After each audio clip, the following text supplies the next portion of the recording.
Hello everyone, welcome back to K Guru channel bye निर्मल गुप्ता। प्यारे बच्चों, आज हम कक्षा 8 की हिंदी के कार्यपत्रक नंबर 12 सॉल्व करेंगे। बच्चों, आज की वर्कशीट में हम पाठ पढ़ेंगे चिट्ठियों की अनूठी दुनिया। इससे संबंधित बच्चों एक दो वर्कशीट और भी आ चुकी हैं, आपने उन्हें पढ़ा होगा। उसी पाठ को आज भी कंटिन्यू रखेंगे। आप अपनी वर्कशीट में अपना नाम लिखेंगे, कक्षा अध्यापक का नाम लिखेंगे, तिथि लिखेंगे 5 नवंबर 2020। तो स्टार्ट करते हैं आज की वर्कशीट, जिसमें आप पाठ पढ़ेंगे चिट्ठियों की अनूठी दुनिया। आज देश में ऐसे लोगों की कमी नहीं है जो अपने पुरखों की चिट्ठियों को सहेज और संजोकर विरासत के रूप में रखते हों, या फिर बड़े बड़े लेखक, पत्रकारों, उद्यमी, कवि, प्रशासक, सन्यासी व किसान, इनकी पत्र रचनाएं अपने आप में अनुसंधान का विषय हैं। बच्चों, वैसे तो आज के समय में संचार के बहुत सारे साधन हैं, लेकिन फिर भी चिट्ठियों को आज भी बहुत महत्व दिया जाता है। और कुछ लोग इतना महत्व देते हैं कि वो अपने पुरखों की चिट्ठियों को बहुत ही सहेज कर संजोकर रखते हैं। बच्चों, आज के समय में भी लेखक, पत्रकारों, उद्यमी, कवि, प्रशासक, सन्यासी, किसान, जो इनकी रचनाएं होती हैं, ये अनुसंधान का विषय है। अनुसंधान का विषय मतलब इन पर आज भी रिसर्च हो रही है। अगर आज जैसे संचार साधन होते तो पंडित नेहरू अपनी पुत्री इंदिरा गांधी को फोन करते, तब पिता के पत्र पुत्री के नाम नहीं लिखे जाते, क्योंकि पहले समय में ऐसे संचार के साधन नहीं थे। तो इसीलिए नेहरू जी अपनी पुत्री इंदिरा गांधी को पत्र लिखते थे, जो देश के करोड़ों लोगों को प्रेरणा देते हैं। अब उन पत्रों को सजाकर संजोकर रखा गया है, जिसे लोग पढ़ते हैं तो उन्हें उन पत्रों से प्रेरणा मिलती है। पत्रों को तो आप सहेज कर रख लेते हैं, पर एसएमएस संदेशों को आप जल्दी ही भूल जाते हैं। बच्चों, क्या हम एसएमएस और संदेशों को इतने लंबे समय तक सहेज कर रख सकते हैं? नहीं रख सकते। कितने संदेशों को आप सहेज कर रख सकते हैं? तमाम महान हस्तियों की तो सबसे बड़ी यादगार या धरोहर उनके द्वारा लिखे गए पत्र ही हैं। जितनी भी महान हस्तियां हुई हैं बच्चों, उन सभी की जो यादगार और धरोहर है वो क्या है? उनके द्वारा लिखे गए पत्र हैं। भारत में इस श्रेणी में राष्ट्रपिता महात्मा गांधी को सबसे आगे रखा जा सकता है। बच्चों, गांधी जी के बारे में तो आप सभी जानते ही होंगे। ये अपने समय के सबसे ज़्यादा लोकप्रिय और सर्वाधिक जाने माने व्यक्ति थे। तो इनके जो पत्र थे उन्हें आज भी संजोकर रखा गया है। दुनिया के तमाम संग्रहालय जानी मानी हस्तियों के पत्रों का अनूठा संकलन भी है। कुछ संग्रहालयों में जितनी भी हस्तियां हैं, जिनको बहुत लोकप्रिय व्यक्ति थे, जिन्हें बहुत लोकप्रिय माना जाता था, उनके पत्रों को आज भी संजोकर रखा गया है। तमाम पत्र देश, काल और समाज को जानने समझने का असली पैमाना है। उन पत्रों के माध्यम से हमें उस समय के काल के बारे में, काल मतलब समय के बारे में, और समाज के बारे में जानकारी मिलती है। भारत में आज़ादी के पहले महासंग्राम के दिनों में जो कुछ अंग्रेज अफसरों ने अपने परिवारजनों को पत्र में लिखे, वे आगे चलकर बहुत ही महत्व की पुस्तक तक बन गए। मतलब हमने तो अंग्रेजों को नहीं देखा, लेकिन हमसे पहले जो व्यक्ति थे, जो पत्रों के माध्यम से अंग्रेजों के बारे में लिखते थे, तो हमें उनके बारे में पत्रों के माध्यम से पता चला, है ना। और पत्र जो थे वो पुस्तक का रूप लिए। पत्रों के जो पत्रों में लिखा गया था उसी को पुस्तकों में लिखा गया बाद में। इन पत्रों ने साबित किया कि वह संग्राम कितनी जमीनी मजबूत लिए हुए था। महात्मा गांधी के पास दुनिया भर से तमाम पत्र केवल महात्मा गांधी इंडिया लिखे आते थे। बच्चों, एक यही पता डाल देते थे, महात्मा गांधी इंडिया, और इसी पते से गांधी जी को पत्र मिल जाते थे। वे जहाँ भी रहते थे वहाँ तक पत्र पहुँच जाते थे। आज़ादी के आंदोलन की कई अन्य दिग्गज हस्तियों के साथ भी ऐसा ही था। और ऐसा क्यों था? क्योंकि वो बहुत लोकप्रिय थे, उन्हें पूरे भारत देश की जनता जानती थी। भारत ही नहीं बल्कि विदेशों के लोग भी उन्हें जानते थे। इसलिए उनके जो पत्र होते थे वो केवल इतने से पते से ही पहुंच जाते थे, महात्मा गांधी इंडिया। गांधी जी के पास देश दुनिया की बड़ी संख्या में पत्र पहुंचते थे। पत्रों का जवाब देने के मामले में उनका कोई जोड़ नहीं था, मतलब कि वो प्रत्येक पत्र का जवाब देते थे। कहा जाता है कि जैसे ही उन्हें पत्र मिलता था उसी समय वे उसका जवाब भी लिख देते थे। अपने हाथों से ही ज़्यादातर पत्रों का जवाब देते थे। जब लिखते लिखते उनका दाहिना हाथ दर्द करने लगता तो वे बाएं हाथ से लिखने में जुट जाते थे, लेकिन सभी पत्रों के जवाब जरूर देते थे।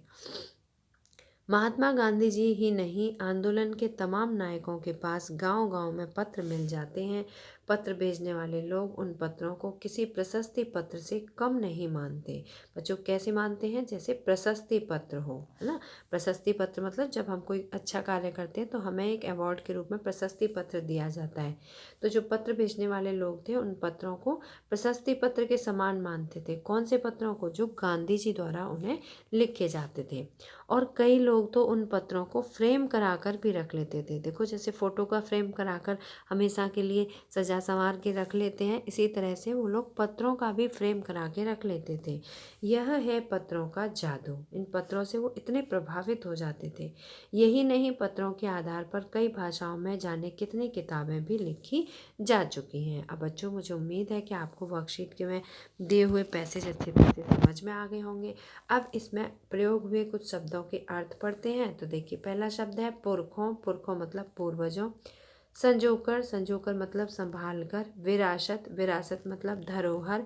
उद्यमी। उद्यमी मतलब व्यापारी। प्रशासक मतलब अधिकारी। अनुसंधान मतलब खोज। सहेज कर मतलब संभाल कर। तमाम मतलब सभी। दिग्गज मतलब महान। हस्तियां मतलब नामी लोग। संकलन मतलब इकट्ठा करना। महासंग्राम मैसेज मतलब संदेश। महासंग्राम मतलब महासंग्राम का यहाँ अर्थ नहीं दिया हुआ है बच्चों। महासंग्राम उस शब्द से संबंधित है जैसे कि अंग्रेजों के समय में जो हमने स्वतंत्रता प्राप्त करने के लिए जो संग्राम किया था, उसके लिए यहाँ पर महासंग्राम शब्द का प्रयोग किया गया है। नेक्स्ट है मैसेज। मैसेज मतलब संदेश। पैमाना। पैमाना मतलब मापदंड। जुट मतलब लग जाना। प्रशस्ति पत्र मतलब प्रशंसा पत्र। तो बच्चों अब इस गद्यांश के आधार पर निम्न प्रश्नों के उत्तर दीजिए। यहाँ कुछ प्रश्न पूछे जा रहे हैं, आपको उन सभी प्रश्नों के उत्तर देने हैं। पहला प्रश्न है, लोग क्या संजो कर रखते थे और क्यों? क्या संजो कर रखते थे और क्यों? तो देखिए मैं आपको सभी प्रश्नों के उत्तर लिखित रूप में दिखाऊंगी। पहले प्रश्न का उत्तर है, लोग चिट्ठियों को संजो कर रखते थे और क्योंकि वे चिट्ठियों को विरासत मानते थे। क्या मानते थे? वो चिट्ठियों को विरासत मानते थे। उनके पूर्वजों की विरासत है, इसलिए उन चिट्ठियों को सहेज कर रखते थे। दूसरा प्रश्न है बच्चों, तमाम महान हस्तियों की सबसे बड़ी यादगार या धरोहर क्या है और क्यों है? तो दूसरे प्रश्न का आंसर है, तमाम महान हस्तियों की सबसे बड़ी यादगार या धरोहर उनके द्वारा लिखे गए पत्र हैं। क्या है धरोहर? पत्र हैं, क्योंकि उन्हें आज भी सहेज कर रखा गया है। वे पत्र देश, काल व समाज को जानने के असली पैमाने हैं। प्रश्न नंबर 3 है बच्चों, दुनिया भर से सभी पत्र महात्मा गांधी के लिए किस पते से आते थे? पता बताना है आपको और क्यों आते थे, आपको ये भी बताना है। तो तीसरे प्रश्न का आंसर है, महात्मा गांधी जी के लिए पत्र महात्मा गांधी इंडिया, ये पता था, महात्मा गांधी इंडिया के पते से आते थे क्योंकि गांधी जी अपने समय के सर्वाधिक जाने माने व लोकप्रिय व्यक्ति थे। आप यहाँ पर जाने माने के बाद लोकप्रिय भी लिखेंगे, ठीक है। महात्मा गांधी को सभी लोग जानते थे, सभी बहुत प्रेम करते थे, इसलिए उन्हें बहुत ज़्यादा पता लिखने की ज़रूरत नहीं होती थी। उन्हें सिर्फ उनका एक ही पता था, महात्मा गांधी इंडिया। इस पते के नाम से ही वो लोगों को पत्र भेज देते थे। प्रश्न नंबर 4 है, पत्रों का जादू क्या है? पत्रों का जादू क्या है? तो क्या है बच्चों पत्रों का जादू? देखिए, पत्रों को लोग एक प्रकार का प्रशस्ति पत्र मानते थे। क्या मानते थे? प्रशस्ति पत्र मानते थे, ठीक है। प्रशस्ति पत्र का मतलब होता है प्रशंसा पत्र, ठीक है, जिसमें कि प्रशंसा की जाती हो, और लोग उन्हें फ्रेम कराकर भी रखते थे, है ना। कुछ लोग उन्हें प्रशस्ति पत्र मानते थे जो महात्मा गांधी के द्वारा लिखे गए पत्र होते थे, और कुछ उनको फ्रेम कराकर भी रख लेते थे। इसके अलावा पत्र विषय पर कई भाषाओं में अनेकों पुस्तकें भी लिखी जा चुकी हैं। यही है पत्रों का जादू। ये क्या है? यही पत्रों का जादू है। बच्चों ये हुए आपकी वर्कशीट के चारों प्रश्न। अब इसके बाद हम करेंगे गतिविधि। गतिविधि में देखिए, कुछ शब्द या शब्दांश अन्य शब्द के साथ जुड़कर एक नया शब्द बनाते हैं। जैसे आप यहाँ देख सकते हैं पत्र लिखा हुआ है ना, ये शब्द है, इसको हम दूसरे शब्दों के साथ जोड़ेंगे तो एक नया शब्द बनेगा। तो जैसे हमने प्रशस्ति पत्र, प्रशस्ति के साथ पत्र शब्द को जोड़ा तो एक नया शब्द बना, है ना। एक शब्द, ये एक क्या है, ये शब्दांश है, शब्द का अंश है।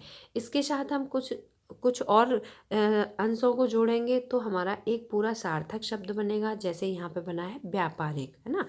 तो नीचे घेरे में दिए शब्दों को कुछ और शब्दों के साथ जोड़कर उदाहरण समझकर नए शब्द बनाइए। अब देखिए यहाँ पर मैं आपको शब्द लिखूंगी, आपको उन्हें समझना है। पहला यहाँ पे लिखा हुआ है प्रशस्ति पत्र, ठीक है। अब पत्र कौन कौन से होते हैं बच्चों? पत्र देखो, साप्ताहिक पत्र भी होते हैं, ठीक है, साप्ताहिक। आप अपनी वर्कशीट में इसी तरह से बनाएंगे, साप्ताहिक पत्र, ठीक है। और इसके अलावा मासिक पत्र, मासिक मतलब एक महीने में एक बार भेजे जाने वाला, ठीक है, मासिक पत्र। और साप्ताहिक का मतलब हुआ एक सप्ताह में भेजे जाने वाला, ठीक है। इसके अलावा 6 मासिक पत्र भी होते हैं बच्चों, जो 6 महीने में लिखे जाते हैं, ठीक है, 6 मासिक पत्र, ठीक है, 6 मासिक, यहाँ लिख देती हूँ आपको क्लियर दिखेगा, 6 मासिक पत्र जो 6 महीने में लिखे जाते हैं, ठीक है, 6 मासिक पत्र। इसके अलावा बच्चों पाक्षिक पत्र भी होते हैं, वार्षिक पत्र भी होते हैं। मैं यहाँ लिखती हूँ वार्षिक पत्र, ठीक है। वार्षिक का मतलब जो साल में एक बार भेजे जाते हैं, वार्षिक पत्र, ठीक है। इसके अलावा बच्चों होते हैं निमंत्रण पत्र, आप सभी जानते होंगे, आपके यहाँ निमंत्रण भी आते होंगे, है ना।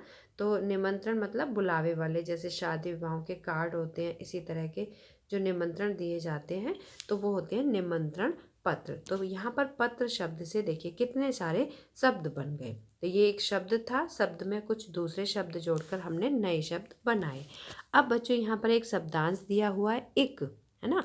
इक में कुछ और शब्दांशों को जोड़कर हम एक नया शब्द बनाएंगे। जैसे यहाँ पर एक दिया हुआ है व्यापारिक, है ना, व्यापारिक, लास्ट में आप देखेंगे इक की ध्वनि आ रही है ना, और इक लगा भी हुआ है, व्यापारिक। रिक, देखो रिक जो है, तो रिक का अगर हम बोलेंगे तो क्या शब्द का प्रोनाउंसिएशन हो रहा है? इक, है ना, इक शब्द हो रहा है। तो इस तरह से आपको कुछ और शब्द भी बनाने हैं एक जोड़कर। तो देखिए मैं यहाँ लिखूंगी स्वाभाविक, स्वाभाविक, ठीक है। इसमें आप देखिए स्वाभाविक, विक, तो क्या है, एक शब्द का प्रोनाउंसिएशन आ रहा है, ठीक है। और साहित्यिक, साहित्यिक, ठीक है, साहित्य से संबंधित साहित्यिक, ठीक है। स्वाभाविक मतलब नेचुरली, साहित्यिक। इसके अलावा व्यावसायिक, व्यावसायिक, व्यावसायिक मतलब व्यवसाय से संबंधित, है ना, व्यावसायिक। नेक्स्ट है दैनिक, बच्चों दैनिक मतलब प्रतिदिन वाला, ठीक है, दैनिक मीन्स प्रतिदिन, दैनिक, दैनिक। इसके अलावा प्राकृतिक, प्राकृतिक, ठीक है। इस तरह से आपको शब्द बनाने हैं। तो बच्चों मुझे उम्मीद है कि आपको आज की वर्कशीट अच्छी तरह समझ में आ गई होगी। अगर आपको वीडियो पसंद आया तो लाइक करना, अपने फ्रेंड्स के साथ शेयर करना, और अगर आपने अभी तक हमारे चैनल को सब्सक्राइब नहीं किया तो आज सब्सक्राइब जरूर करना। मिलते हैं फिर इसी तरह की नेक्स्ट एजुकेशनल वीडियो में। Till then bye bye, good luck to all of you.